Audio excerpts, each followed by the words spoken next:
Boa tarde, pessoal. Bom, antes de tudo, é um privilégio estar na companhia de vocês nessa tarde de segunda-feira aqui em Lisboa. É a primeira vez que eu venho aqui na cidade e também, claro, na universidade. Eu tive a grata satisfação de, por meio de amigos do Brasil, ter contato com o NELC, correto? Núcleo. E foi impressionante como, muito rapidamente, as portas já foram abertas. Eu disse, olha, eu vou estar por lá e se eventualmente tiver alguma iniciativa, contem comigo. E muito rapidamente já tinha uma confirmação de que era possível fazer algo junto, sim. E logo na sequência veio o banner virtual e a data e o horário e a sala e tudo mais. Eu estou revendo aqui amigos, Matheus é um deles, um colega professor do Brasil, com quem eu dividi mais de uma iniciativa falando sobre direito constitucional. E também estou tendo a alegria de conhecer, fazer novas amizades hoje. O meu nome é Saul, eu sou doutor em Direito Constitucional pela Pontifícia Universidade Católica de São Paulo e estou aqui hoje em Lisboa e amanhã no Porto falando sobre o objeto que é a minha tese de doutorado, aqui e lá com nuances diferentes. Eu escrevi sobre o direito à felicidade. Um tema difícil, extremamente fluido, que reclama uma incursão filosófica muito grande, mas que ao mesmo tempo pareceu para mim um caminho sem volta, pareceu para mim uma demanda natural do século XXI, assim como a concretização da dignidade da pessoa humana, talvez tenha sido o grande mote do século XX. Então, achei que já tinha um termômetro suficientemente consistente de que algumas constituições começavam a positivar a felicidade, de que líderes políticos começavam a tirar proveito, às vezes com muito populismo, dessa ideia de felicidade e que era preciso um tratamento teórico do tema. Não era possível negligenciar o tema, porque o tema é difícil. Não existe isso em ciência nenhuma, essa ideia de o tema é difícil, por isso eu não vou estudar. Ao contrário, se o tema é difícil, se o tema é fluido, se o tema não tem um suporte teórico consistente, exatamente por isso é que você precisa estudar. E hoje eu queria dividir com vocês algumas associações entre esse direito à felicidade e a dignidade da pessoa humana. Nós demos o nome desse encontro de A Reconstrução Brasileira da Dignidade da Pessoa Humana, que na verdade é uma tentativa de demonstrar como o Supremo Tribunal Federal vem dialogando com dignidade da pessoa humana e direito à felicidade. Não nos concentraremos exclusivamente no Supremo Tribunal Federal. Não é um encontro de estudo de casos, uma aula teórica, mas também com uma boa interlocução com o fruto do trabalho dos juízes e juízas lá no Brasil em relação a esse chamado direito à felicidade. Tudo bem, gente? Vamos lá, um passo adiante. A dignidade da pessoa humana parece mesmo ser um marco profundamente transformador, especialmente no século passado, a partir de um pós-guerra que deu à Alemanha algum protagonismo na construção de uma rica jurisprudência e que, a partir daí, se tornou lugar comum em todas as constituições do mundo. A brasileira não é diferente, é um dos fundamentos da República, a dignidade da pessoa humana. E é um mote tão transformador, tão persuasivo, tão tocante, que mesmo em países que não têm Constituição, a dignidade da pessoa humana foi utilizada como norte para a transformação baseada em direitos. Israel é um caso. Israel em 48, quando nasce como Estado de Israel no modelo atual, sob a liderança de um fundador, Ben-Gurion, houve-se a promessa de que tão logo se cessassem os conflitos, viria uma Constituição. E nós estamos esperando até agora esses conflitos cessarem. E a partir daí começou a ter um dilema. Qual era o dilema? Era como nós vamos assegurar direitos no Oriente Médio, numa nação de um povo vocacionado para a liberdade, sem ter uma Constituição. Como é possível isso? E num país que tinha uma Suprema Corte, e que então não se sabia exatamente qual o papel da Suprema Corte, que tem sido entre nós a concretização de direitos constitucionais. Mas lá não se havia espaço para falar de direitos constitucionais, uma vez que sequer a Constituição havia. Eis então que em 92 vem a chamada Lei da Liberdade e Dignidade Humanas. Uma lei mesmo. Não estamos falando de uma emenda à Constituição, nem da própria Constituição, uma lei ordinária, aprovada com quórum simples. E essa lei disciplina algumas nuances da dignidade da pessoa humana. No ano seguinte, o então presidente da Suprema Corte de Israel, Aaron Barak, aplica essa lei da dignidade e liberdade humana a um caso concreto e, aplicando ao caso concreto, reconhece que aquela lei ela é materialmente constitucional. Porque sempre que nós estamos tratando da dignidade da pessoa humana, é natural que nós estejamos tratando de algo que tem uma base, no mínimo, materialmente constitucional. E aquela nação, sem uma Constituição, de repente, sob o manto da dignidade da pessoa humana, promove a sua própria revolução nacional, a sua própria revolução constitucional. Aquela lei alçada ao patamar de uma lei materialmente constitucional, sendo materialmente constitucional a Suprema Corte de Israel, sediada em Jerusalém, passa, à luz do caso concreto, a derivar outros direitos daquela lei.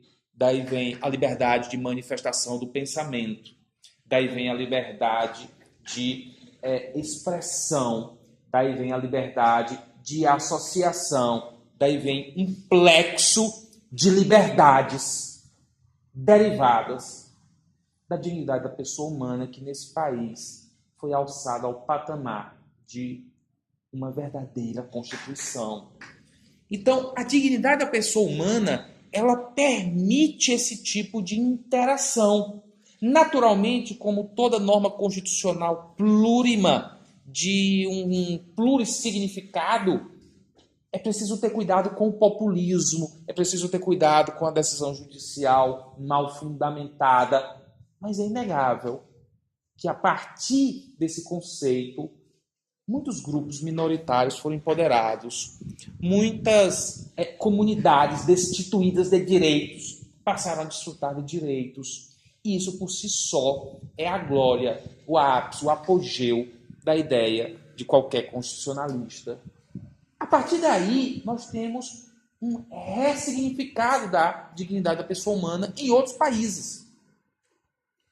Quando você vai no Canadá, e no Canadá você consulta a jurisprudência da Suprema Corte, notadamente sob a luz de conflitos oriundos nas partes canadenses que falam francês, você não vê muito a construção de uma jurisprudência da dignidade. Lá eles utilizam a expressão fraternidade. E tem tudo a ver mesmo quando você começa a resgatar, não só no Canadá, mas a própria história francesa, um povo ser original a ponto de dizer: nós abraçamos a ideia de dignidade da pessoa humana, nós subscrevemos esse conceito nos nossos documentos, mas nós temos um jeito próprio de enxergar e de se referir a isso, um jeito nosso. E aqui com a gente, esse jeito é falando sobre fraternidade. Quando você sai do Canadá e vai para a África do Sul, o sul-africano, o jurista sul-africano também responde desse jeito. Ele diz: nós subscrevemos, nós aderimos à dignidade da pessoa humana. Ela também consta na nossa Constituição e nós respeitamos.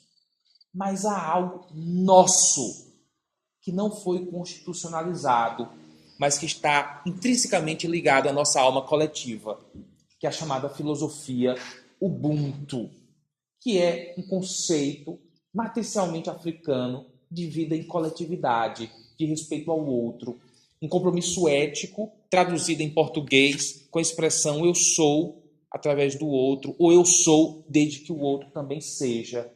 É uma matriz em busca de igualdade, uma matriz de vida comunitária, originalmente tribal, abraçada por uma África do Sul urbana, moderna e agora democrática. Então, são maneiras que os países encontram quando têm identidade, quando sabem o povo que são, de expressar o seu próprio ideal de dignidade da pessoa humana. No Canadá, eles podem chamar de fraternidade. Na África do Sul, eles podem chamar de Ubuntu. E no Brasil, tem sido chamado de direito à felicidade, que não é estranho a nós. Não é estranho nem quando nós olhamos para nós mesmos, nem quando os outros olham para nós. Não é estranho ao brasileiro se associar à felicidade, nem se vincular às emoções. E nem precisa ter vergonha de ser assim. Nós somos simplesmente assim. E aí, o Supremo Tribunal Federal, inicialmente pela liderança do ministro Celso de Mello, posteriormente subscrito pelos demais ministros, começam a proferir decisões e a assegurar direitos em casos difíceis, invocando o direito à felicidade, que não está previsto na Constituição brasileira. Você não encontra a palavra felicidade na Constituição brasileira, como você encontrava, por exemplo, na Constituição Imperial de 1824, cujo preâmbulo falava explicitamente de felicidade. De 88 não fala. E as decisões começaram a trazer isso. O que será? Será simplesmente um cacuete retórico? Será que, na verdade, não é nada? Será que é só uma armadilha de convencimento por meio de uma palavra que tem efeitos audíveis, poéticos, utópicos na nossa mente? O que será que o Supremo está fazendo quando começa a proferir mais de uma decisão, colocando nos seus fundamentos esse direito à felicidade? O primeiro caso da chamada união afetiva. Vem uma decisão. A decisão é basicamente consistente na ideia de liberdade, mas não vem só liberdade. Poderia ter parado em liberdade. Vem direito à felicidade. E aí aqui o tribunal começa a reconstruir, de fato, daí o tema de hoje ser a reconstrução brasileira da dignidade da pessoa humana, algo de novo. Ele começa a oferecer ao constitucionalismo global, aos irmãos das outras nações, um material original. O Canadá fez com a fraternidade, como a África do Sul fez com o Ubuntu. O Brasil fez com o direito à felicidade. Porque ele começa a desdobrar conceitos. O primeiro conceito desdobrado desse direito à felicidade. O conceito de prazeres sádicos, ou de vedação aos prazeres sádicos. É que há um trecho no voto do ministro Carlos Aires Brito, relator do caso da união homoafetiva, em que ele diz: a um grupo não é dado o direito de se opor à conquista de outros direitos por outros grupos, simplesmente por capricho. Quando, na verdade, você não está sendo privado de direito nenhum. Você continua integralmente detentor de todo o rol de direito que a Constituição te assegura, mas o mero fato de você ver um outro grupo desfrutando desse mesmo direito inspira em você esse desejo de oposição, de dizer não. Para eles, não. E aí isso se desdobra no conjunto de julgamentos do Supremo, relativos à proteção dos animais. Primeiro a chamada briga do galo, ou de galos, depois a chamada farra do boi, notadamente em Santa Catarina. Não só lá, mas notadamente em Santa Catarina. Uma região com muitos descendentes dos açorianos. E por último agora, nas chamadas vaquejadas. Esses acórdãos, eles lidam com a dignidade da pessoa humana, mas eles lidam não da maneira que nós nos habituamos quando estudamos a dignidade da pessoa humana, que é enxergar o ser humano como fim em si mesmo, algo que não pode ser meio para nada, tem um valor intrínseco e que merece consideração e respeito. Não foi por aí. O tribunal começou a dizer e a entender que o fato de um grupo da sociedade celebrar a humilhação e a dor de um ser que sente dor é algo que a Constituição não subscreve, não ampara. Que o fato de, por entretenimento, não por necessidade, por celebração, por festa, as pessoas aplaudirem a dor de um ser que sente dor é uma corrupção da dignidade da pessoa humana. É um tipo de prazer sádico. Você celebra a dor do outro. E que isso não pode ser compreendido como dignidade da pessoa humana. A sociedade é mais do que isso. Quando você chega nesse ponto, de fato, você começa a ter material teórico novo. Você começa a ter material teórico original. Prazer sádico, dignidade como vedação a prazer sádico, não é algo que você veja comumente nos livros que tratam de dignidade da pessoa humana. Isso é uma construção. E a partir daí, você começa a perceber que o Brasil abre um espaço para uma investigação muito consistente sobre as possibilidades teóricas de se trabalhar a felicidade. Por quê? Porque apesar da Constituição não tratar da palavra felicidade, e não trata, ela trata de algo que os economistas têm reputado muito próximo, que é o bem-estar. Normalmente se trata como well-being. Diz, olha, o bem-estar ele tem uma dimensão objetiva e uma dimensão subjetiva. A dimensão objetiva do bem-estar é material, tangível, palpável.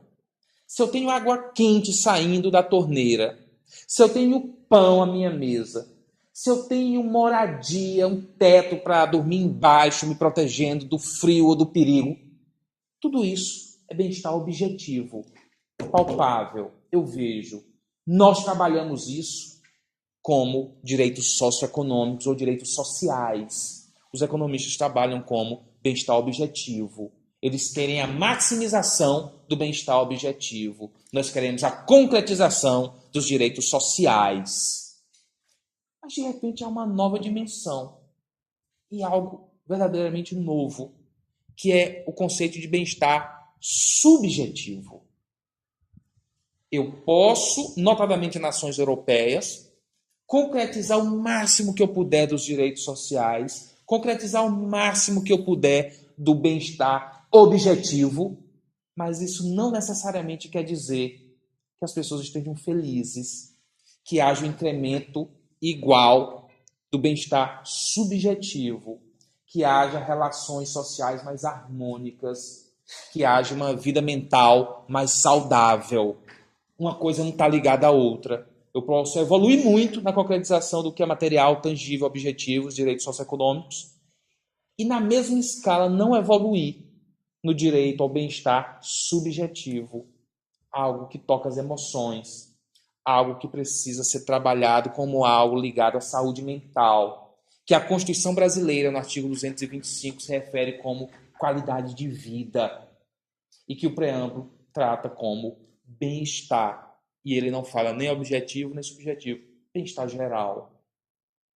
Aqui você, portanto, tem inicialmente a macroideia do direito à felicidade. Daí você desce um degrau você tem uma associação à dignidade da pessoa humana enquanto vedação aos prazeres sádicos. Essa ideia de que eu posso ser feliz fazendo o que eu quiser, ela tem um recorte, que é até o momento em que não imponha dano aos outros. Quando você põe dano aos outros, você já não está mais falando de felicidade, porque a gente vive em sociedade, a gente tem que tentar equilibrar. Mas eu sou feliz maltratando, eu sou feliz assediando. Isso propriamente merece o segundo recorte. Isso é só um prazer sádico. Você talvez possa sentir isso na intimidade da tua casa. Mas nós não vamos construir uma sociedade que enalteça e reverbere prazeres sádicos. Isso é autodestrutivo, não é sustentável. Aqui você desce o último degrau, que é a diferença entre bem-estar objetivo e bem-estar subjetivo. Bem-estar objetivo, século XIX e XX fizeram muito. Bem-estar subjetivo, talvez seja a hora da gente começar a dar a nossa contribuição. Estamos falando aqui de uma outra dimensão do ser humano, de uma outra dimensão dos direitos, que sai do que é material e vai para o imaterial, sai do que é tangível e vai para o intangível, sai do que é objetivo e vai para o subjetivo. Vai necessariamente haver uma crescente demanda por felicidade, por bem-estar, qualidade de vida, relações harmoniosas, saúde mental. É um caminho sem volta. Por isso que o ideal é simplesmente começar a estudar. Um passo à frente, gente, nós temos algumas outras situações relativas ao conceito de dignidade da pessoa humana como vedação aos prazeres sádicos, ou pelo menos uma nuance deles. E o Brasil, ele tem coisas fascinantes. Fascinantes. Vou dar um exemplo. No momento em que o Supremo estava deliberando a respeito, recentemente, das chamadas possibilidade de alteração do registro civil da comunidade transgênero, sem a realização da cirurgia chamada de transgenitalização, o Supremo deliberou sobre isso recentemente, permitindo a mudança do registro civil sem a necessidade da cirurgia, naquele mesmo período morria vítima de um assassinato brutal, covarde, uma travesti na cidade de Fortaleza, se chamava Dandara. Na verdade, o nome dela não era Dandara, ela se deu esse nome em homenagem a uma guerreira negra que se matou no período em que vivíamos na escravidão no Brasil.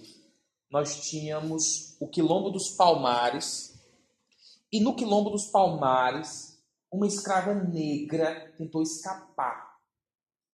Foi capturada e decidiu não se deixar capturar, não se deixar escravizar. Ela então se joga do precipício e tira a própria vida, perde a vida, mas não perde a dignidade. O nome dessa escrava negra era Dandara, uma guerreira, uma mulher de muita coragem. A mulher travesti de Fortaleza se dá o nome de Dandara, inspirada por essa guerreira negra de coragem. Certo dia, gravado pelos telefones, um grupo de homens cerca ela, Dandara. Dandara era HIV positivo. Cerca ela e começa a insultá-la. Não preciso repetir os insultos muito severos. E de repente começam a espancá-la, apedrejam-na, até matá-la. Veja a concretização do chamado prazer sádico. Eu celebro a dor do outro, ainda que isso chegue ao ponto de tirar a vida de uma pessoa inocente. Mas esse mesmo Brasil que tem uma cena dessa, esse mesmo país que tem um registro desse, essa mesma nação que tem um quadro tão explícito de vulnerabilização da dignidade da pessoa humana, é o mesmo país que no mesmo ano, no Supremo Tribunal Federal, vê, pela primeira vez em sua história, uma advogada transexual sem nenhum tipo de requisito adicional, sem necessidade de carteira adicional, sem necessidade de nenhuma autorização do tribunal, como acontece na maior parte dos países, fazer uma sustentação oral perante o Supremo. O nome dela é Gisele. Fez a primeira sustentação oral perante o Supremo.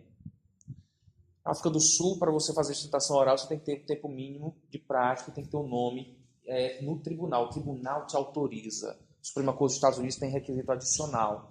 O Brasil fez uma opção mais parecida com o Brasil. Qualquer um pode ir falar.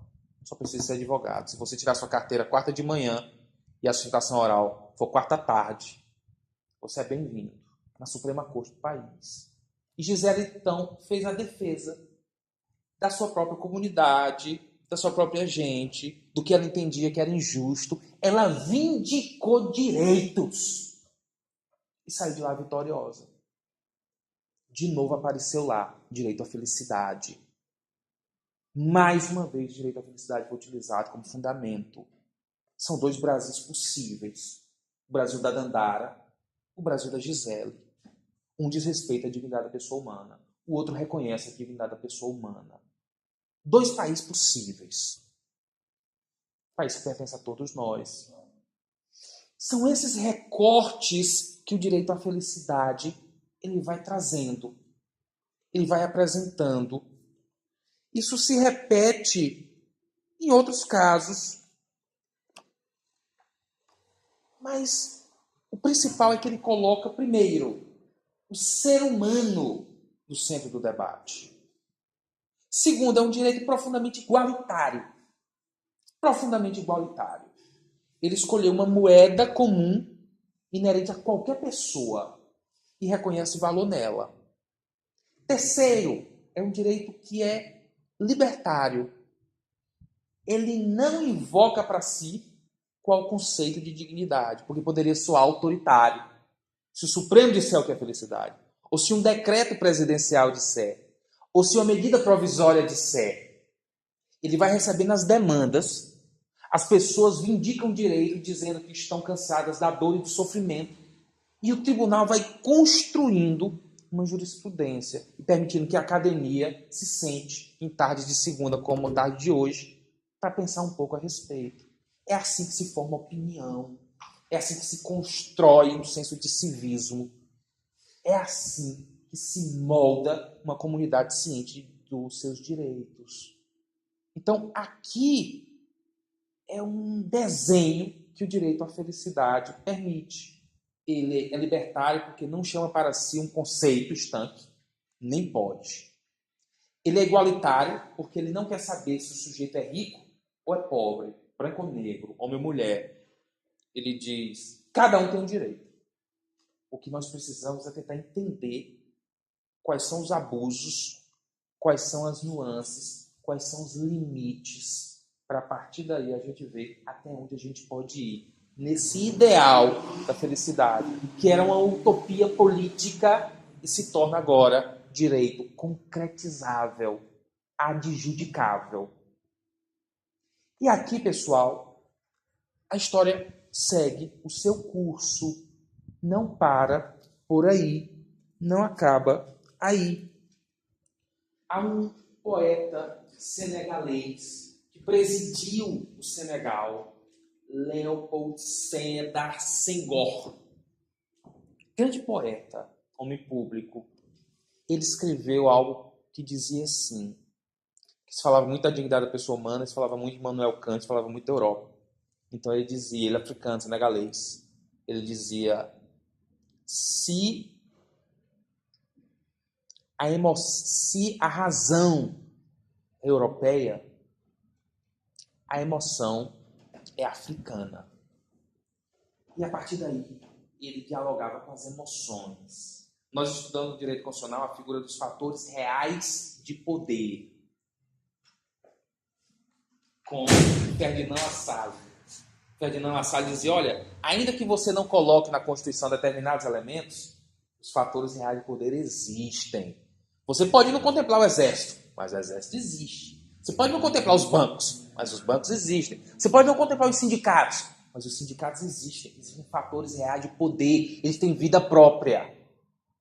pela ideia do Leopold Sédar Senghor, as emoções são fatores reais de poder. Elas têm vida própria. Ainda que a Constituição não subscreva, elas existem. E aqui você vai para as constituições africanas.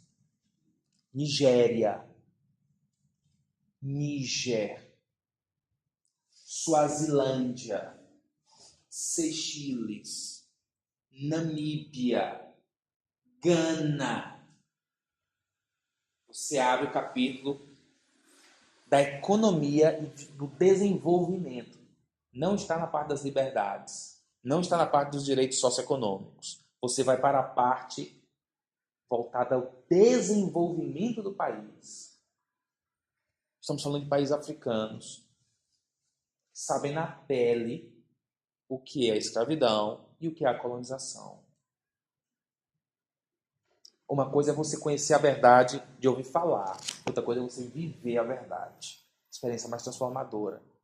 Quando você vai nos artigos dessas constituições que eu mencionei, pode pegar qualquer uma delas, na parte de desenvolvimento econômico, está dito que o desenvolvimento econômico, por meio do capitalismo, tem problema ser capitalista. Desenvolvimento econômico, lucro, propriedade privada, tudo. O desenvolvimento econômico não pode desconsiderar a dignidade da pessoa humana e o direito à busca da felicidade no mesmo dispositivo. Como quem dissesse, nós sabemos o que é que o desejo e a ambição pelo dinheiro é capaz de fazer com o ser humano. Nós subscrevemos essa ambição, mas pedimos respeito ao ser humano. Vocês já erraram demais. Aqui parece que nós estamos falando só das emoções. Parece que nós estamos falando de uma utopia. Parece que nós estamos falando de algo que é quase que um manifesto político. E eu também achava isso. Mas é o Leopold Sédar Senghor. Se a razão é europeia, a emoção é africana. É por isso.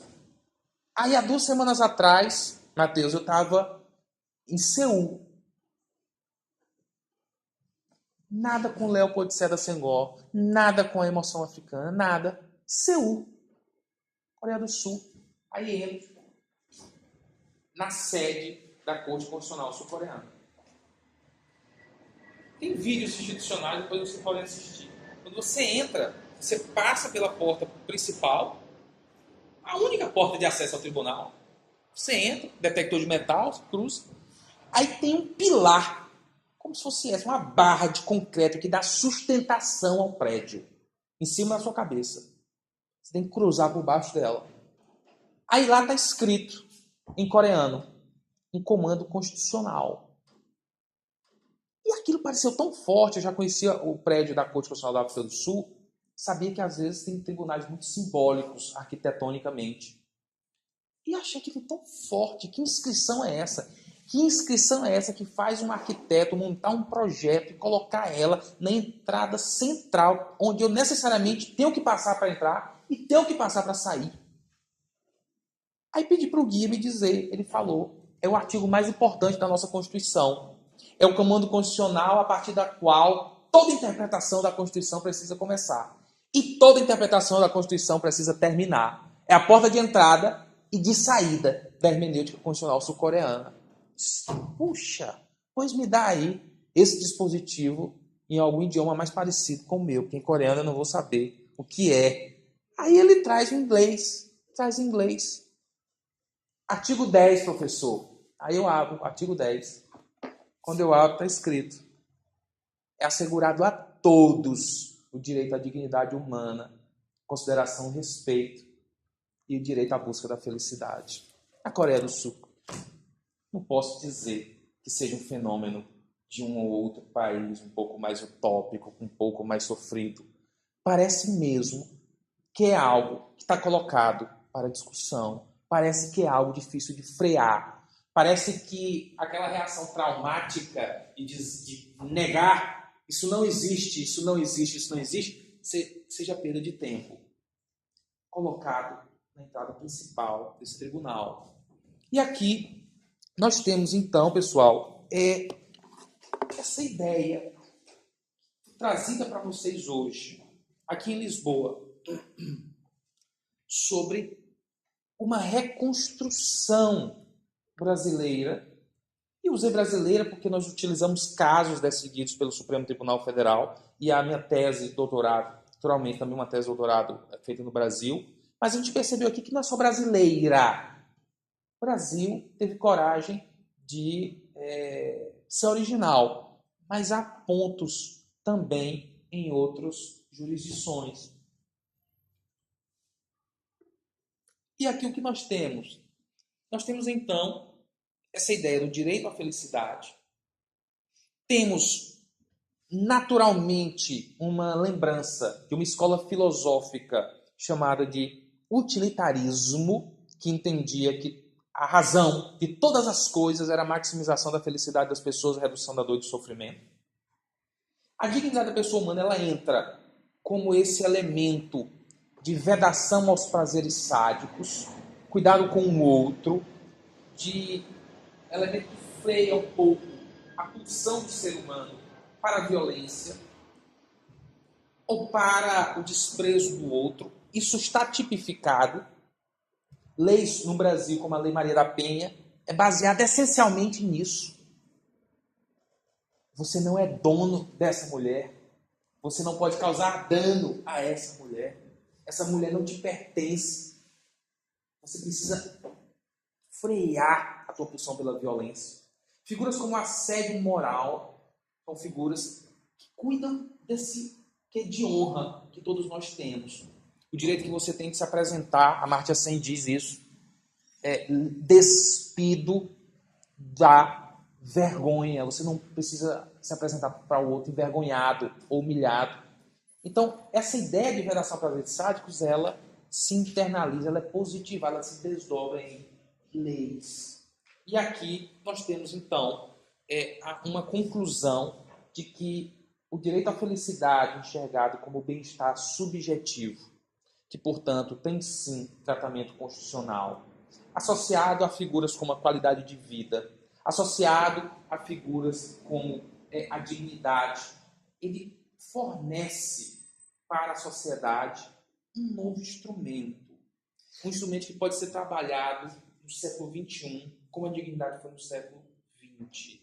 E que pode emancipar muitos grupos, pode vindicar inúmeros direitos, coloca o ser humano no centro das discussões, reconhece que somos seres emocionais, reconhece o valor a cada um de nós, independente de quais sejam os nossos projetos de vida. Projetos de vida é um termo que a Corte Interamericana de Direitos Humanos utiliza. E aqui surge, portanto, um potencial teórico que o Brasil tem que saber trabalhar bem, pelo menos a meu juízo. E mostra também um pouco do nosso país. Duas áreas de dois Brasis possíveis. Eu falei da Dandara, eu falei da Gisele. Mesmo país. Um lado é um lado do jeitinho. Nós sabemos o que é. Jeitinho, essa figura eminentemente brasileira, essa palavra que nós utilizamos para nos referirmos à trapaça, à falta de ética, a pequenos compromissos que você burla, a furar a fila, a prejudicar o outro, a levar vantagem em pessoas, a utilizar as pessoas, a enxergar o outro sempre a possibilidade de você tirar qualquer tipo de proveito. Algo negativo, algo que integra um anjo ruim da nossa natureza, uma coisa que não merece ser trabalhada. Mas existe também nesse mesmo Brasil um outro lado, assim como no episódio da Dandara e Gisele. Existe também a chamada ginga. O Brasil é majoritariamente, numericamente, é majoritariamente negro, mais de 50% da população. E eles deixaram e souberam imortalizar essa comunidade entre nós, essa figura da ginga, que também quando você conversa com os estrangeiros, não é tão fácil você explicar o que é. Essa ginga já é diferente do jeitinho. A ginga já é um pouco de criatividade, já é você não ficar só na disciplina, mas ter um pouco de arte. É você não ficar só na técnica, mas ter um pouquinho de poesia. É você não ficar só na razão, mas também emprestar um pouco de emoção. Quando o Pelé, em 58, foi chamado, nós estamos dizendo da Copa do Mundo, a jogar com disciplina, a jogar com força, ele disse, eu não sei fazer só assim. Eu preciso fazer com um pouco de graça, com um pouco de arte, com um pouco de beleza, com um pouco de magia. Essa é a ginga. É algo que nós temos no nosso DNA, que pode ser bem trabalhado. O direito à felicidade, para mim, é um pouco disso. Você encontra bases em países africanos, normativas. Você encontra uma base normativa na Coreia do Sul, foi um exemplo. Você encontra uma base política e filosófica na Declaração de Independência dos Estados Unidos. Você encontra uma base de resistência no preâmbulo da Declaração de Direitos do Homem e do Cidadão na França. Mas o Brasil soube fazer diferente. Ele soube pegar uma comunidade destituída de direitos, trazê-la para o banquete dos direitos e disse a ela que ela tem direito à felicidade. Isso é um quê dessa arte, é um quê dessa graça, é um quê dessa musicalidade, é um quê dessa beleza, é um quê de fazer o que tem que ser feito, assegurar direitos, mas com um tempero um pouco diferente, originalidade que nós temos. Era essa, pessoal, a pequena mensagem que eu queria deixar para vocês hoje sobre direito à felicidade. Esse livro, que é o livro que sejou fruto da minha tese de doutorado, eu deixei um exemplar dele na biblioteca. Tem lá. Então é um material muito extenso, estamos com quase 500 páginas. É claro que a aula de hoje é um pequeno recorte para conseguir me comunicar e levar a mensagem adiante para vocês. Mas no livro, claro, no livro você vai ter uma parte filosófica, no livro você vai ter uma parte histórica, no livro você vai ter a parte dogmática, depois a parte jurisprudencial, experiência na Coreia do Sul, experiência na África do Sul. Você vai ver um capítulo sobre o uso político populista da felicidade, porque é muito charmoso, é muito sedutor, é muito persuasivo. Então o líder político populista captura isso e começa a invocar para tirar direitos. Foi o caso do apartheid. O apartheid na África do Sul foi anunciado como uma medida para concretizar a felicidade das pessoas, uma vez que brancos queriam viver com brancos e negros queriam viver com negros. Fariam as pessoas mais felizes.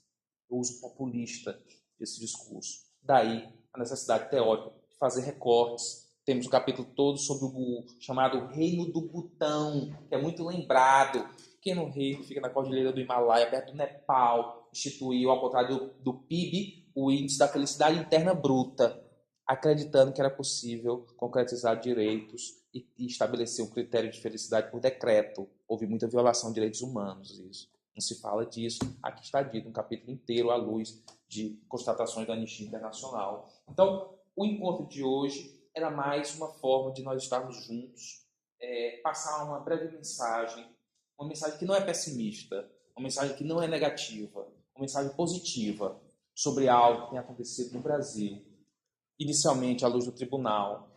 Essa aqui é uma tese, já outros trabalhos estão sendo feitos, notadamente das gerações seguintes, muito trabalho de conclusão de curso, artigos em disciplinas de mestrado, em que o brasileiro e a brasileira deixam um pouco desse temor, desse receio, e acredita que é um tema digno, sim, da consideração, do respeito e do cuidado acadêmico para se investigar e tentar extrair dele o melhor que ele tiver.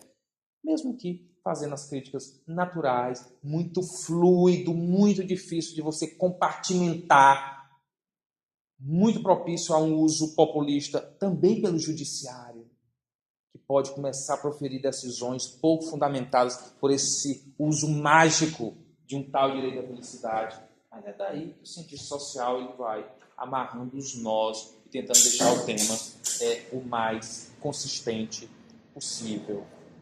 Falamos sobre direito à felicidade, falamos sobre bem-estar subjetivo, falamos sobre vedação aos prazeres sádicos, falamos ao final sobre o direito estrangeiro, fechando com as possibilidades do Brasil.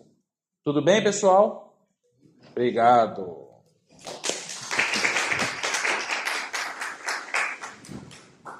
Bom, gente, agora é com você, Maria Eugênia, nosso colega do núcleo, se eventualmente vocês... Qualquer. Eu tenho uma pergunta bem objetiva, direta, mas eu possível, eu farei uma introdução de à vontade. minutos, tá? Só seu nome? Fernando Gamino, sou advogado no Rio de Janeiro e estou fazendo um período de mestrado na Nova, aqui na Universidade de Lisboa. Vamos lá. Primeiro, eu gostaria muito de elogiar a sua palestra. Ela tem uma coerência interna brilhante e perfeita. Eu tenho algumas considerações a respeito das premissas que levam às conclusões. Certo? Então, e não estou falando isso por ser sádico, lamentando o que aconteceu com a Dandara e tudo mais. Eu já vou até introduzir logo qual que é a minha pergunta principal, né? Que é o que fundamentalmente a sua tese vai diferir de filósofos, né? Próximos disso, como Nancy Fraser ou Axel Honneth, né? Que tem aquela vertente do direito ao reconhecimento. E se o senhor concorda também que princípios de Yogyakarta, que, por exemplo, levaram, né, a toda essa discussão sobre gênero, né, ela não tem em si uma base filosófica muito fraca, porque ela tem um erro epistemológico muito claro, que gênero é alguma coisa com gênero. Eu estou com isso aqui aberto, posso até ler aqui, porque não é difícil. Compreendemos identidade de gênero a profundamente sentir a experiência interna e individual do gênero de cada pessoa. E mais à frente vai repetir o gênero, ou seja, sem definir o gênero, a definição bota 3 vezes a palavra gênero para definir gênero uma vez. E se isso também não está levando a uma desestabilização social, né, em muitos países, porque, enfim, a coisa do emocional está muito mais prestigiada do que a realidade objetiva que as pessoas conseguem visualizar. Por exemplo, eu não sei se ele é homossexual ou se ele, usando o bigodão, vai querer usar o banheiro feminino. Eu não sei qual o problema de tratamento, senão estou vendo um abuso até no Canadá, na minha opinião. Tá? Enfim, isso tudo está levando ao tipo de discussão que vai derivando para aquilo, né, que vem sendo debatido no Brasil de forma bastante concreta. Então, de um lado, a gente tem o senador Cristóvão Buarque querendo colocar no artigo 6º da Constituição a palavra felicidade, né, até acredito muito na linha que o senhor expôs. E, de outro lado, tem todo um movimento querendo criminalizar como crime de responsabilidade o ativismo judicial que eles entendem estar havendo no Supremo Tribunal Federal, até mesmo por conta desse tipo de entendimento que tem sido emanado por lá. Então, basicamente, as perguntas são essas, né? O que difere do Honneth e Fraser, né? E se o senhor não acha que isso tem um quê de ideário revolucionário que pode desestabilizar países e, no final das contas, desestabilizar a sociedade mais até do que cumprir a missão do judiciário, que é estabilizar a sociedade. Muito bem. Fernando? Fernando. Muito bem, Fernando. Bom, vamos lá. O direito à felicidade, e aqui vou fazer algumas incursões nas sinalizações do Supremo, mas basicamente quanto à minha tese. O direito à felicidade, ele abraça, e talvez aqui seja o ponto de identidade com os autores que você trouxe, ele abraça muito a liberdade. Muito. Apesar de reconhecer que é natural do utilitarismo, vou já fazer uma incursão no utilitarismo, é natural ao utilitarismo sempre uma visão de longo prazo e que tente projetar no tempo os melhores resultados, sabendo que os melhores resultados são os resultados que melhor estabilizam a sociedade. Estabilizam, não desestabilizam. Então, o utilitarista, ele reconhece, quando ele vai... Um exemplo de uma decisão utilitarista. O chamado livre mercado de ideias. Um dos fundamentos da decisão do Supremo em relação à chamada Marcha da Maconha. O utilitarista entende que, no longo prazo, ainda que o livre mercado de ideias possa trazer conflituosidade, oposição, uma certa procrastinação do resultado de uma decisão que seria tomada de maneira mais eficiente, sem precisar de tanto debate, tanta discussão, ele entende que esse livre mercado de ideias, no longo prazo, dá a possibilidade de sobressair a melhor ideia vencer esse livre mercado de ideias. Então o utilitarista ele sempre vai pensar no longo prazo, e no longo prazo, e no longo prazo, e no longo prazo. O que de melhor poderia acontecer? Qual a utilidade dessa política, ou dessa decisão, ou dessa medida? Aqui, nesse primeiro momento, há, por parte da tese, algo muito forte com a liberdade, sem dúvida. E eu navego nessa liberdade com John Stuart Mill. É o filósofo que eu mais trabalho. Porque ele tem uma disposição para a tolerância e a diferença, o reconhecimento da diferença como um elemento positivo da democracia. Então, é com ele que eu navego mais. Então, o primeiro ponto da sua pergunta, sua tese, de alguma forma, não reapresenta ou não trabalha, não introduz o trabalho dos dois autores. Eu acho que nesse ponto, apesar de não ter trabalhado com esses autores, termina que a ideia que traz é uma ideia muito associada à liberdade. Mas não para aí. Não para aí. Eu também já me perguntei, não será que o direito à felicidade não é simplesmente a liberdade? E ponto, e parou, acabou? Não é. Tem nuances diferentes. E aqui a gente entra para a segunda questão que você trouxe. Na verdade, o direito à felicidade não apareceu diretamente ligado a essas discussões contemporâneas sobre gênero. Ele apareceu nas discussões relativas a casamento. Como um dos últimos debates que nós tivemos como casamento foi o casamento entre pessoas do mesmo sexo, ou a união entre pessoas do mesmo sexo, aí ele também entrou. Mas a discussão do direito à felicidade, ela é uma discussão voltada, na verdade, para o casamento. Vou te dar um exemplo. Estados Unidos, caso Lovin versus Virgínia, que era o estado. Uma senhora negra se apaixona por um senhor branco e eles não podem casar, porque a distinção era a distinção da cor da pele. A cor da pele é que provocava o escândalo, a cor da pele é o que trazia fúria, a cor da pele é o que trazia receio de instabilidade. Porque havia uma demanda social pela pureza. Uma demanda social de que deveriam ser seres puros e que a cor da pele, pelo menos em alguns estados norte-americanos, era sinal dessa pureza. Daí eles casam. E aqui entra a emoção. Porque, de fato, se tem algo que parece que é fundamental, essa liberdade que você tem para você escolher com quem você vai dormir. Caetano Veloso tem um trecho da música da Tieta que ele diz: numa terra onde todo mundo quer saber com quem você se deita, nada pode prosperar. Tudo interesse provinciano.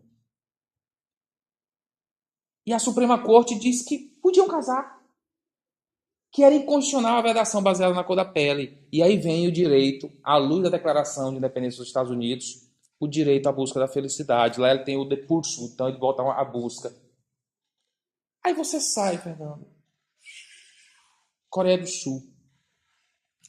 A Coreia do Sul já não tratou da união afetiva. Não era esse o debate. Era casamento de novo, mas não casamento do mesmo sexo. Que era um dispositivo do Código Civil que vedava casamento de quem tivesse ancestral comum. Então o sujeito tinha o nome Lee, que era mais ou menos o nosso lá no Brasil, nosso Oliveira, ou Pereira, ou Silva. O sujeito tinha o sobrenome Lee. Aí, se ele encontrasse qualquer outra pessoa que tivesse sobrenome Lee, Não podia casar. Aí ele que fosse a prima dele, nem era irmã dele. Tinha uma base ancestral comum. O Código Civil sul-coreano dizia que não podia. Aí vem a Corte Constitucional e diz: pode. Qual dispositivo? O 10. O 10 fala de quê? Dignidade e felicidade. Então, quando você pega essas discussões sobre casamento, o direito à felicidade, ele sempre aparece. E aí, no Brasil, como a primeira discussão, nós não tivemos esse vínculo ancestral, nem nós tivemos cor da pele. A discussão que apareceu foi quanto a pessoas do mesmo sexo. Aí o direito à felicidade também apareceu. Mas ele não é, vamos dizer assim, pelo menos a tese. Ela não é uma tese que subscreve incondicionalmente, a priori, sem exercício crítico, toda e qualquer pauta que venha a discutir gênero ou qualquer outras demandas da comunidade LGBT, que é sobre o que nós estamos falando agora. Há um exercício crítico. No caso da união afetiva, de fato, ele apareceu. Mas isso, essa preocupação quanto a o quão desestabilizante pode ser isso? Será que ele pode ser contra-sistemático, ou seja, ele pode colocar todo o sistema normativo em risco, ou se não todo, alguma coisa, pode causar danos à segurança jurídica. Isso eu também compartilho desse sentimento. Eu também compartilho dessa preocupação. Mas o que não posso fazer é negar os fatos. Quais são os fatos? Já está sendo positivado. Movimentos que no Brasil não foram emplacados, mas você percebe um parlamentar que desfruta de liderança como Cristóvão Buarque, um parlamentar que desfruta de uma liderança. Tentar alterar o texto constitucional para inserir a felicidade. Então, são os fatos. Daí o cientista social precisa estudá-los, não negá-los. E eu acho que se houver o uso populista, que foi sobre o que nós falamos, e seja o populismo judiciário, ou seja o populismo político, do direito à felicidade, eu acho que ele pode ser negativamente disruptivo, palavra que a gente tem usado agora nos debates de direito digital. Eu acho que ele pode ser, porque ele pode tirar uma base a partir da qual todas as relações jurídicas são construídas, que é exatamente uma relação que é construída para reduzir a conflituosidade. Perfeito, eu entendo isso. E fui pego de surpresa uma vez na UNB com uma pergunta. Porque eu apresentei as premissas. Olha, direito à felicidade, maximização da felicidade, redução em dor e sofrimento, tanto quanto possível, mesmo sabendo que há diferença de pessoas para pessoas, sabendo que cada uma traz um projeto de felicidade muito único, mas contanto que você não cause dano a terceiros, é admitível, e essa parte aqui, essa outra parcela, não assiste a ela um direito fundamental ao capricho. Esses incômodos são incômodos de uma sociedade democrática, natural. Às vezes eu me incomodo com algumas coisas. E a estudante perguntou: e se uma filha invocasse em nome do direito à felicidade o direito de casar com sua própria mãe? O autor não faz a tese pensando numa pergunta dessa. Mas a pergunta foi feita. E tem resposta na linha do que eu lhe falei. Veja, aqui não é uma vamos tocar fogo no direito. Não, é dar um propósito para o direito. E eu acho um propósito nobre. Todas as relações entre pai e filho, à luz da Constituição, elas são muito bem descritas. Há um dispositivo da Constituição que diz que assiste aos pais a criação dos filhos e aos filhos o cuidado com os pais quando idosos. Você tem um país como a Índia, mais de 1 bilhão de pessoas que não montou um sistema de previdência, porque o sistema de previdência era o filho ia estudar, o filho ia ter recurso, o filho ia assistir o pai quando idoso, até o dia que inventaram os call centers e os filhos foram para Delhi, pararam de voltar para as suas pequenas províncias e os pais ficaram abandonados e acordaram com a ideia de que precisa de um sistema de previdência.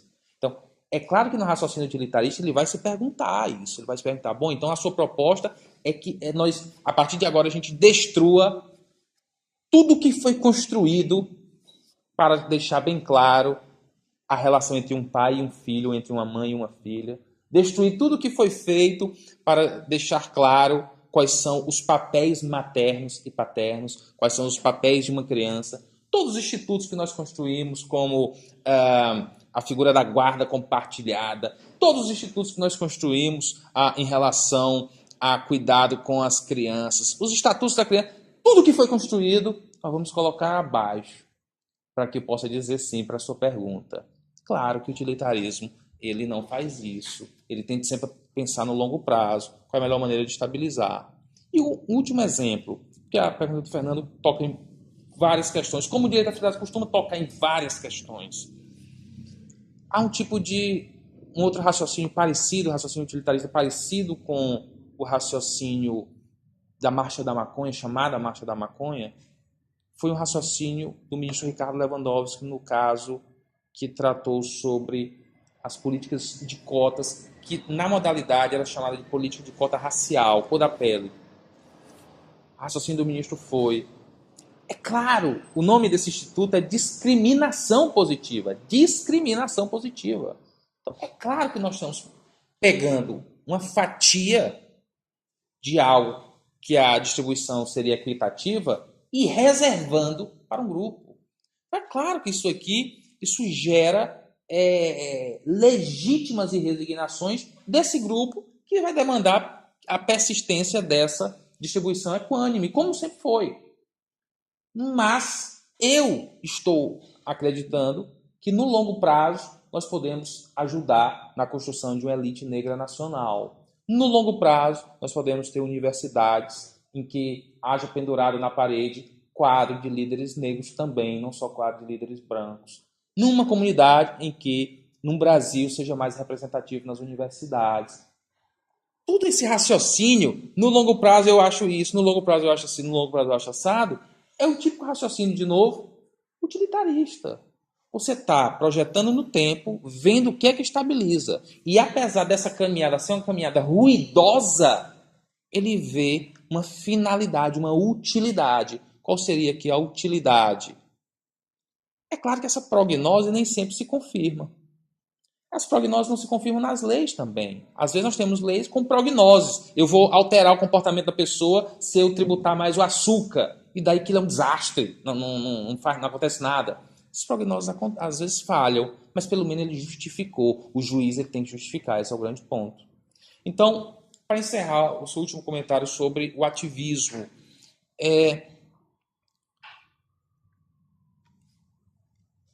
eu não acho que a tese do direito à felicidade necessariamente ela pavimenta o caminho para o ativismo judicial.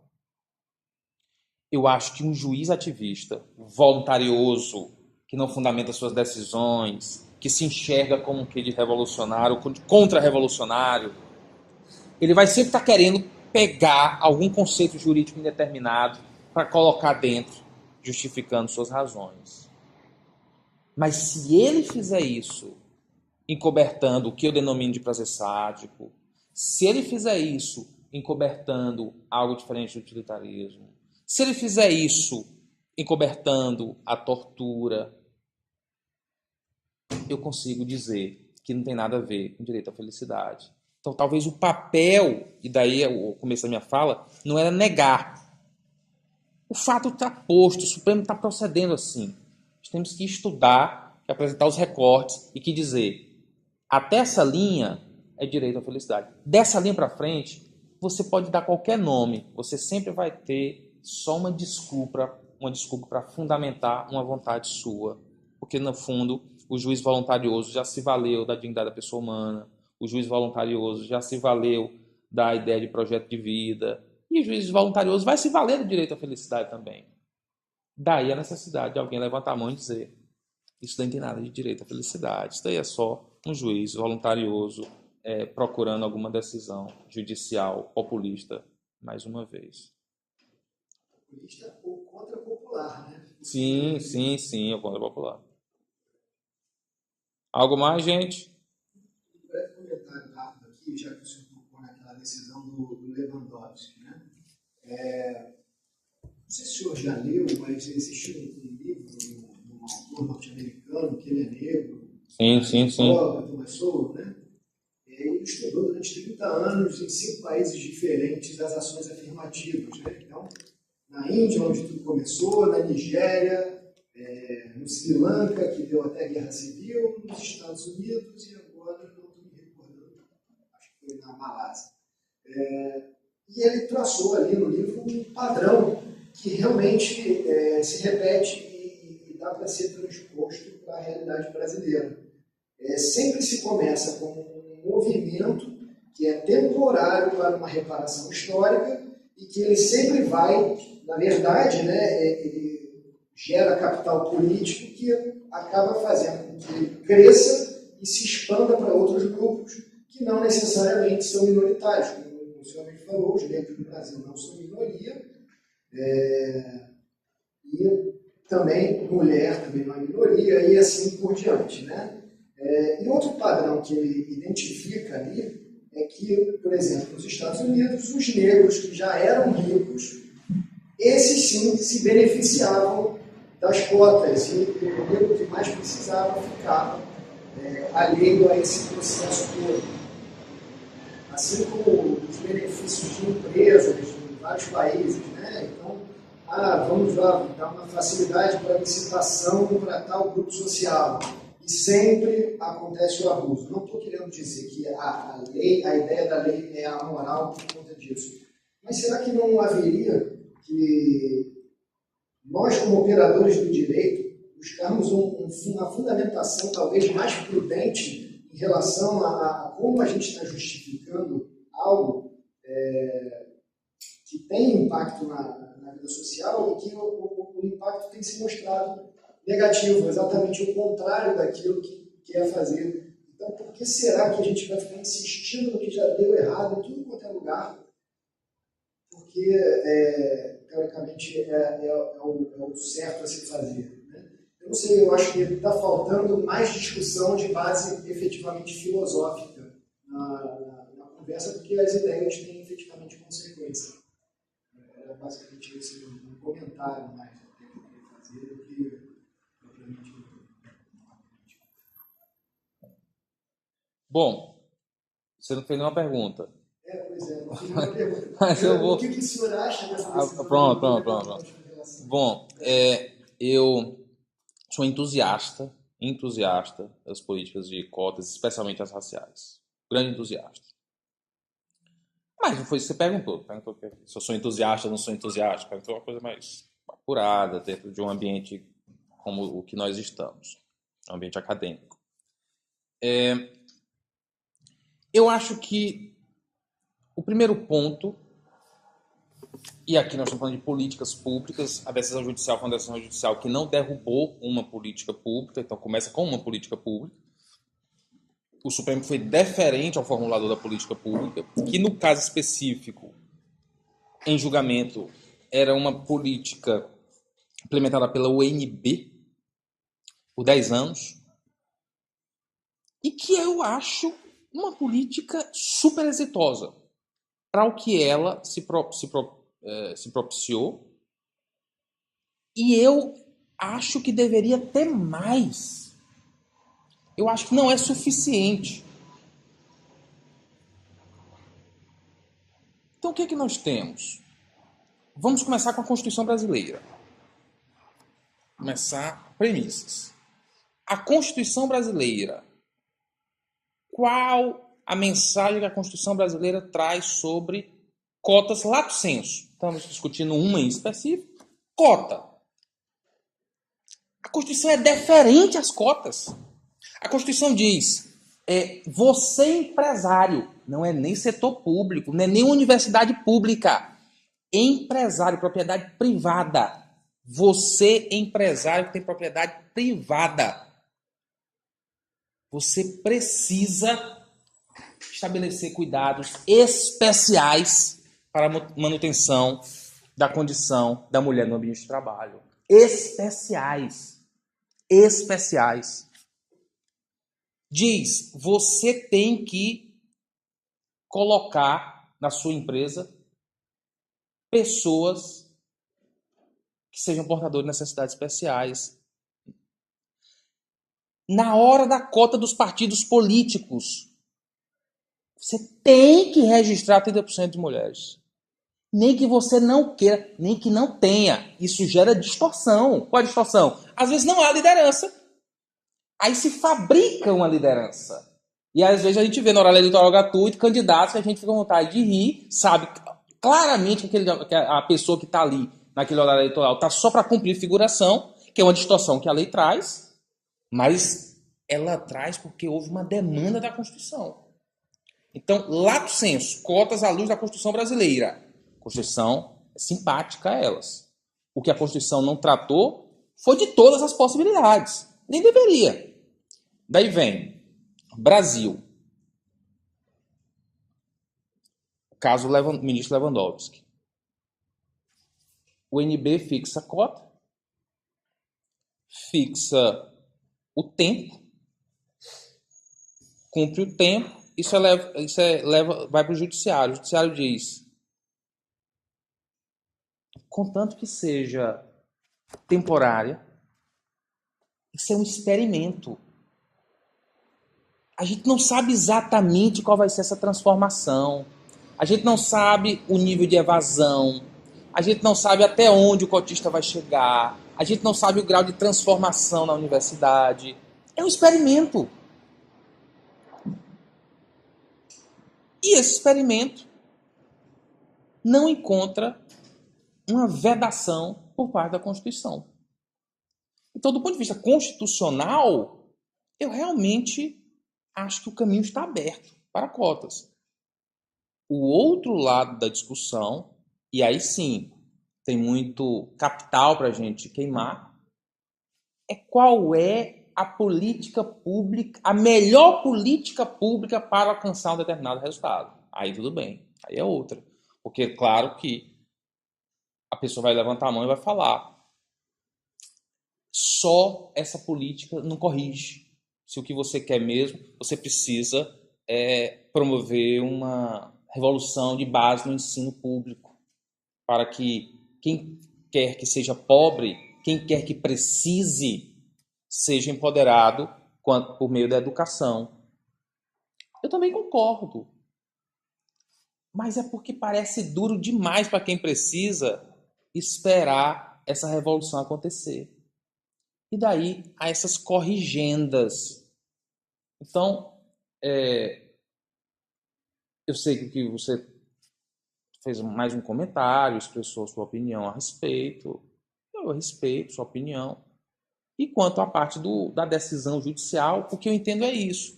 É que houve uma política pública submetida ao tribunal quanto à análise se havia uma vedação da Constituição à política de cotas.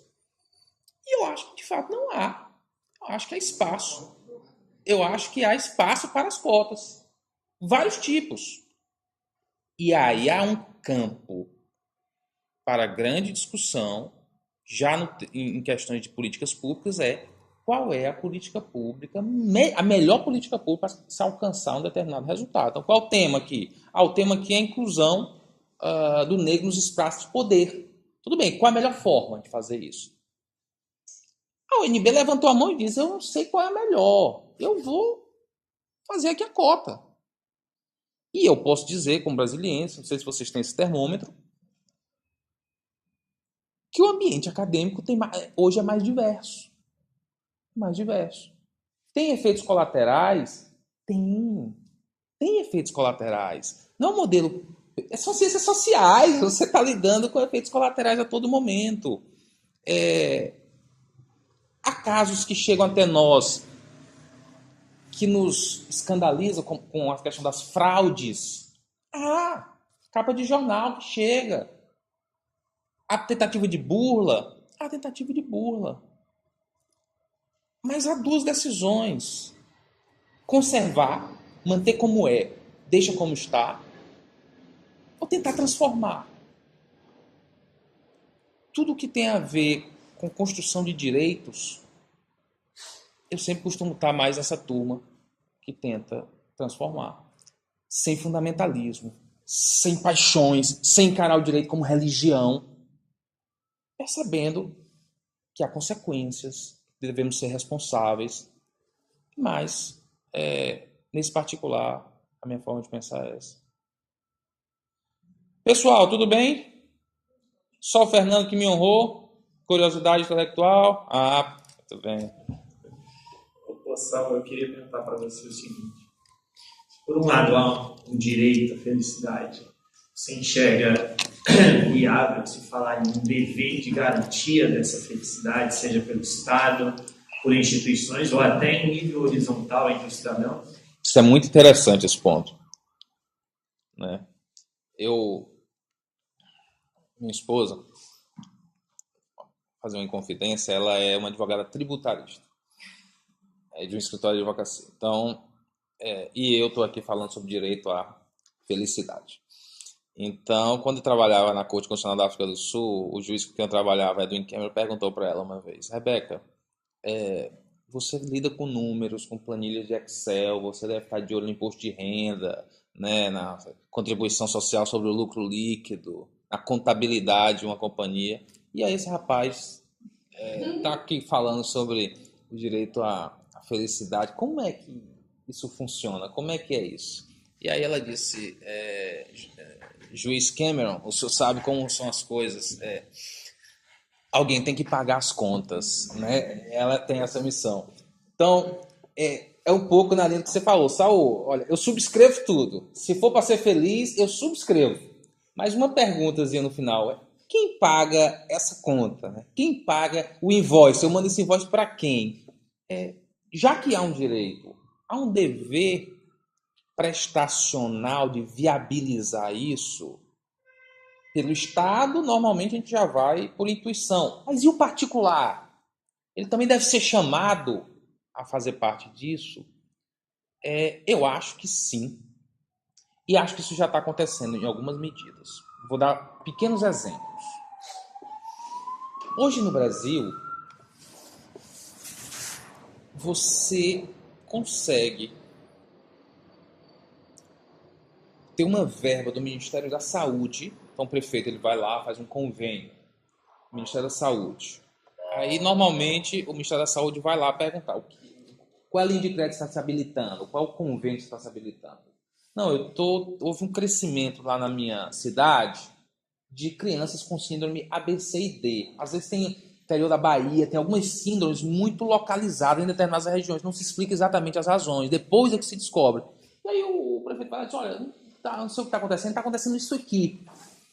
E aí tem o tratamento trivial, o objetivo, tem que ter um hospital, tem que ter uma cartela de remédio, tem que ter uma ambulância abastecida, tem que ter um médico trabalhando. Mas de repente começa a ter linha de crédito ou celebração de convênios para, por exemplo, fazer uma praça ou um parque do Ministério da Saúde. Não é do Ministério das Cidades, normalmente de onde viria esse tipo de convênio. E aí, imediatamente, o prefeito diz: mas não tem nada a ver. O parque não tem nada a ver com a saúde das pessoas. Aí, o Ministério já mudou a postura. Ele diz: tem tudo a ver. Tem tudo a ver com a saúde das pessoas. Tem tudo a ver com o bem-estar das famílias. É seu dever fazer com que haja lugares, áreas recreativas, bem cuidadas. Então, essa interação, quando você começa a trabalhar a luz de qualidade de vida, especialmente, ela já começa a acontecer. Na parte privada, ela também acontece, só que ela está muito ligada à chamada área de recursos humanos, que a gente chama normalmente de companhias ou empresas. Eu sei, por exemplo, que já fui procurado, que a Organização das Cooperativas do Brasil, a OCB, certo dia eu estava com uma pessoa da OCB, ela levou o livro para autografar, aí no final ela disse: olha, professor, eu agora vou usar esse livro para atualizar o Fit. Aí eu pensei que era aquele carro, tem um Honda Fit. Aí e o que é o Fit? Ela disse: ela deu um nome, alguma coisa, esqueci o que é que quer dizer perfeitamente, mas é algo tipo índice de felicidade interna. Tem um nome que ela deu que termina como sendo a sigla FIT. Índice de felicidade interna ou felicidade interna do trabalhador. Acho que é isso. Felicidade interna do trabalhador. Eu disse, o que é? Ela disse, é um software que a gente tem que de tanto em tanto tempo o trabalhador preenche com perguntas relativas à felicidade. Quão feliz ele está, ele se sentiu hoje entre nada, entre muito, entre médio. Aí eu faço essa pergunta no dia que ele recebe pagamento. Eu faço essa pergunta no dia que ele é promovido. Eu faço essa pergunta no dia que tem avaliação. E cruza e constitui um banco de dados e a partir daí a gente fica criando iniciativas dos recursos humanos para ter mais e mais e mais envolvimento com esse tema. Então, eu acho que são dois atores importantes. Acho que a grande nuance, o grande diferencial dessa questão de direito à felicidade é exatamente porque você foge imediatamente do tangível. Então, ao contrário de você ver situações como o PIB, por exemplo, que é um indicador muito utilizado, o mais utilizado, continua sendo muito influente para medir a riqueza dos países. O engarrafamento que a gente vive em São Paulo, por exemplo, para ilustrar, e que não é drama mais só de São Paulo, todo o centro urbano brasileiro hoje, engarrafamento, ele é extraordinário para a riqueza, extraordinário. E cada engarrafamento é combustível queimando. Cada engarrafamento é a possibilidade de uma colisão que incrementa o valor da franquia do seguro. Cada engarrafamento é estresse, que por sua vez implica no medicamento, que por sua vez implica no terapeuta. Cada engarrafamento é a borracha do pneu queimada, que implica na aquisição de novos. Engarrafamento é extraordinário para o PIB e péssimo para o bem-estar das pessoas. Então, a solução de um dever de assegurar direito à felicidade, ou qualquer coisa parecida, ele é exatamente algo que que ultrapassa o que é tradicional, que a gente tem em mente hoje, que é a cartela de medicamento, que é esse recurso imediato. Então, a partir do momento que você vê o Ministério da Saúde falando que as famílias devem ter parques recreativos, e isso parece que é tão intuitivo. Vindo para cá, eu passei em frente a parques recreativos, onde as famílias celebram, onde o sujeito corre com o cachorro. É algo tão trivial que eu acho que esse dever de assegurar a felicidade, ele vai se dar muito mais por criatividade, manutenção de relacionamentos mais harmoniosos, iniciativas que não necessariamente são iniciativas de impacto orçamentário, são iniciativas mais criativas. Tem inúmeros estudos no livro, vários estudos curiosíssimos. Então, um estudo que fala que o sujeito ele passa um ano com sentimento de felicidade permanente quando ele tem aumento salarial e 5 quando ele tem uma elevação de status. Isso aqui muda muito. Então a gente está vindo da Suíça. Lá na Suíça a palestra sobre direito à felicidade era associada aos imigrantes. Por quê? Porque eles têm mais poder aquisitivo quando comparado com os países de onde ele vem. Necessariamente ele tem mais dinheiro, mas ele tem menos status. Então, às vezes, o sujeito era um empreiteiro, assim, o diretor de uma unidade escolar, o cara era professor, aí ele está ganhando em franco suíço, ele tem mais renda do que lá no vilarejo do outro lugar do mundo de onde ele veio, mas ele tem menos status. Aí aqui gera uma avalanche de problemas. Então lá estava se cogitando se pode haver alguma mudança entre essa dicotomia nacional e estrangeiro, se a mudança de vistos pode amenizar essa necessidade de status. Por exemplo, na África do Sul e em vários países existe a figura do residente permanente, que não é o nacional, continua sendo estrangeiro, tem data, mas ele também não é o imigrante sem visto. Ele tem elevações.